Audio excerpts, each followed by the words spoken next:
तो आज का हमारा टॉपिक है पर्यावरणीय कारक यानी इन्वायरमेंटल फैक्टर। जैसा कि हम जानते हैं सभी जीव अपने जीवन के लिए आवश्यक सभी पदार्थों की पूर्ति हेतु पर्यावरण पर निर्भर रहते हैं, या हम यूं कह सकते हैं कि पर्यावरण जो है जीव के चारों ओर उपस्थित वातावरण होता है जो कि सजीव की सभी क्रियाकलापों को प्रत्यक्ष रूप से प्रभावित करता है।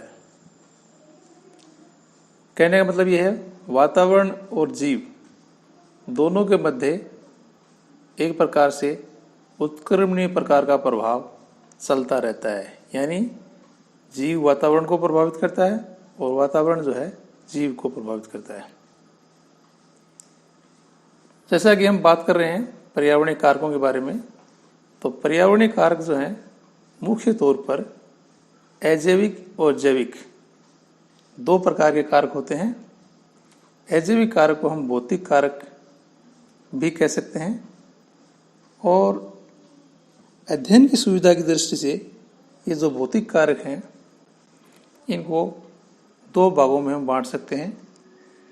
एक हैबिटाट या माध्यम कह सकते हैं और दूसरा वातावरण।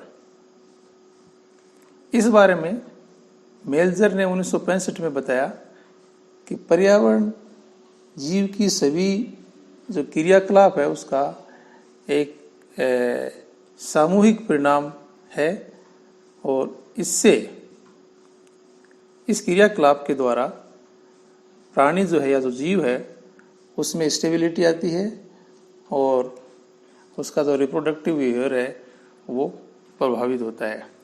तो कहने का मतलब है कि जीव जो है उसके जितने भी क्रियाकलाप हैं, उसकी जो क्रियाविधि हैं वो पर्यावरण से प्रभावित होती हैं, और इसका जो मुख्य प्रभाव पड़ता है वो उस जीव की स्टेबिलिटी पर पड़ता है कि वो जीव स्थायी रूप से वहाँ पर रह पाएगा या वहाँ से पलायन करेगा अपने आप को बचाने के लिए। साथ ही उसका जो प्रजनन व्यवहार है वो स्लो होगा, रुकेगा या बढ़ेगा, जो भी ये सब कुछ है पर्यावरणीय कारकों पर निर्भर करता है। तो जैसे कि हमने अभी बात की कि पर्यावरणीय कारकों को मोटे तौर पर हम दो भागों में बांट कर अध्ययन कर सकते हैं। पहला अजैविक कारक, और अजैविक कारकों के बारे में बात की कि अजैविक कारकों को भी हम जो हैबिटाट के आधार पर, आवास के आधार पर कुछ उप श्रेणियों में बांट कर इसका अध्ययन कर सकते हैं।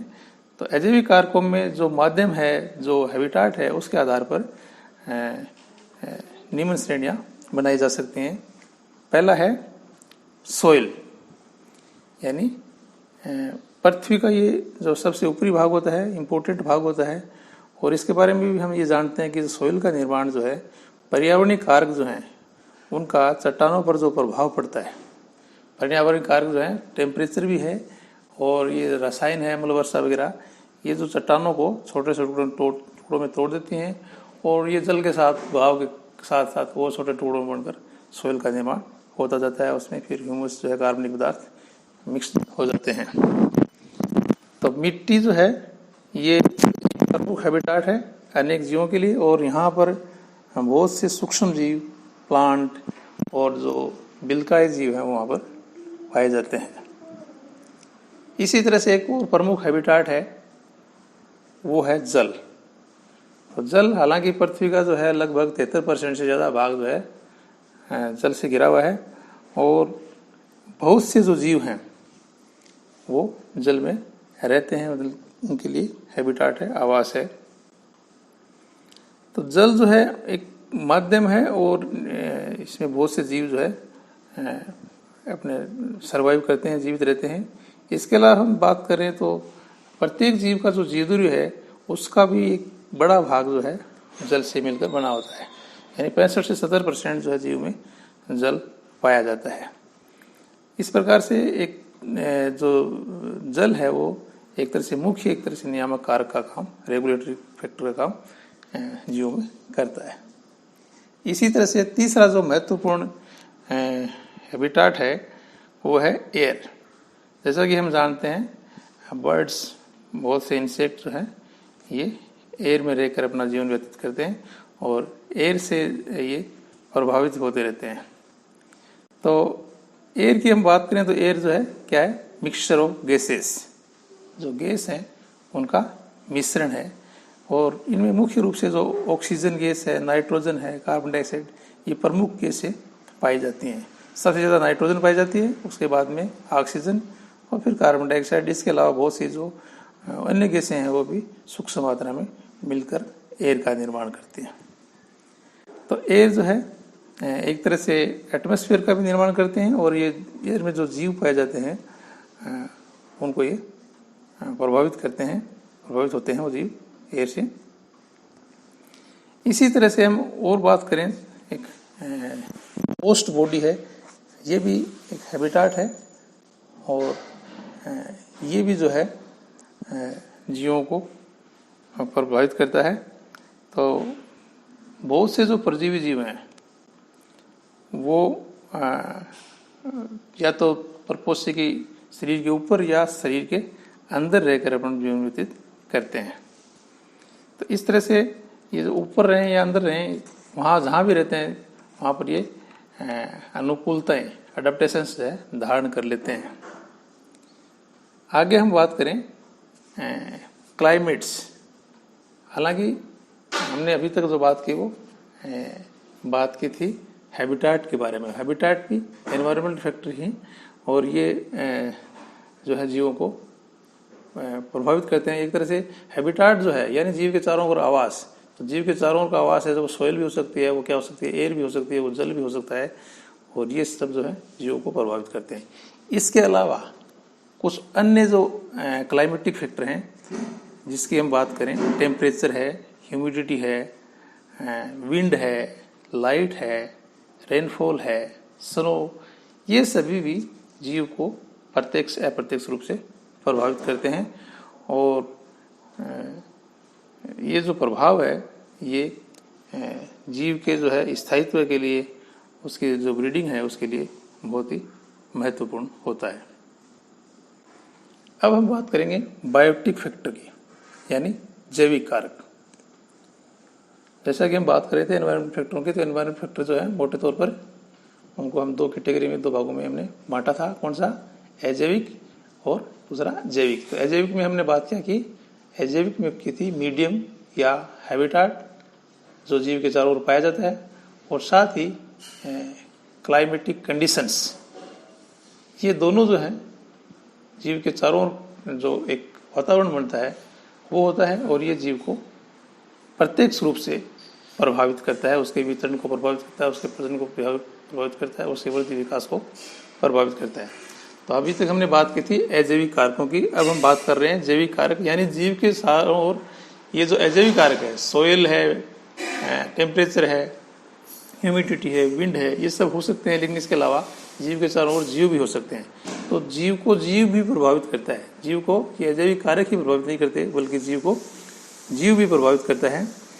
तो ये जो जीव जो हैं वो किस तरह से प्रभावित करते हैं, यानी जो पर्टिकुलर जीव है उस जीव के चारों ओर उसी प्रजाति के ही जंतु विद्यमान है या भिन्न जाति के जीव जो हैं विद्यमान है, इसके आधार पर जो उनमें अंतर संबंध देखा गया है वो उसको मोटे तौर पर इंटर स्पेसिफिक रिलेशंस और इंट्रा स्पेसिफिक रिलेशन की श्रेणी में बांटा गया है।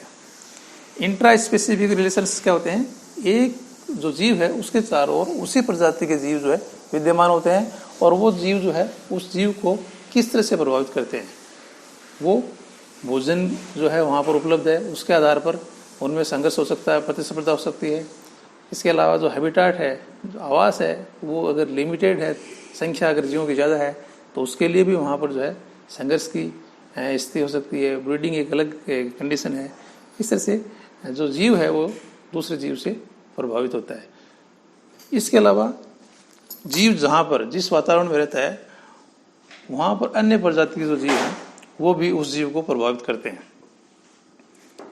तो अन्य प्रजाति के जो जीव हैं वो भी जैसे भोजन के लिए, आवास के लिए जो है आपस में इनमें संघर्ष हो सकता है, एक दूसरे को प्रभावित कर सकते हैं। तो यहाँ पर जो एक ही जाति के जीवों के मध्य संबंध या अन्य भिन्न भिन्न जाति के जीवों के मध्य जो संबंध है, उसके आधार पर जो अंतर्जातीय संबंध है या अंतर प्रजातीय जो संबंध है, उनको भी अलग अलग भागों में बांट कर अध्ययन किया जा सकता है। यहाँ पर एक श्रेणी बनती है सहजीवी यानी सिम्बोइसिस, और दूसरी एंटागोनिज्म यानी प्रतिजीवी। सहजीवी के बारे में हम बात करें, सहजीवी प्रकार के जो जीव होते हैं उनमें जो संबंध देखने को मिलता है, जो रिलेशनशिप पाया जाता है, वो दोनों सदस्यों या उनमें से एक सदस्य को लाभ होता है।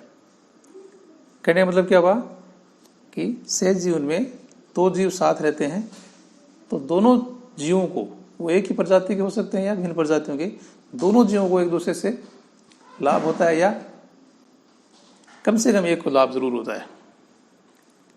तो इस तरह का जो संबंध है उसको क्या कहते हैं, सिम्बोसिस। ये जो दूसरे जो संबंधों की बात की थी मैंने, वो एंटागोनिज्म। तो एंटागोनिज्म हानिकारक भी हो सकते हैं, हानिकारक भी होते हैं एक तरह से। यहाँ पर जो अंतर संबंध है उसके बारे में, कुछ और प्रकार के जो अंतर संबंध है उनके बारे में हम चर्चा करने जा रहे हैं। एक है न्यूट्रलिज्म। न्यूट्रलिज्म का मतलब है उदासीनता। उदासीनता का मतलब है कि जो स्पीसीज, दो प्रजातियां अगर एक साथ रह रही हैं तो दोनों प्रजातियों से एक दूसरे को बिना प्रभावित किए ही वो अपना जीवन व्यतीत करती हैं। कहने का मतलब है दोनों साथ रहने से दोनों को ही न तो फायदा होता है और न ही नुकसान। इस तरह का जो अंतर संबंध पाया जाता है जीवों में, उसे कहते हैं न्यूट्रलिज्म। इसके अलावा एक और शब्दावली है, टर्म है, जिसका नाम है म्यूटलिज्म। म्यूटलिज्म में क्या होता है कि जब दो प्रजातियां साथ रहती हैं किसी पर्टिकुलर क्षेत्र में, पर्टिकुलर एरिया में, तो दोनों ही प्रजातियों को एक दूसरे से फायदा होता है, यहाँ पर नुकसान किसी को नहीं होता। तो इस तरह का जो संबंध है, अंतर संबंध है, वो क्या कहलाता है, म्यूटलिज्म। इसके अलावा एक और टर्म है कॉमेंसलिज्म।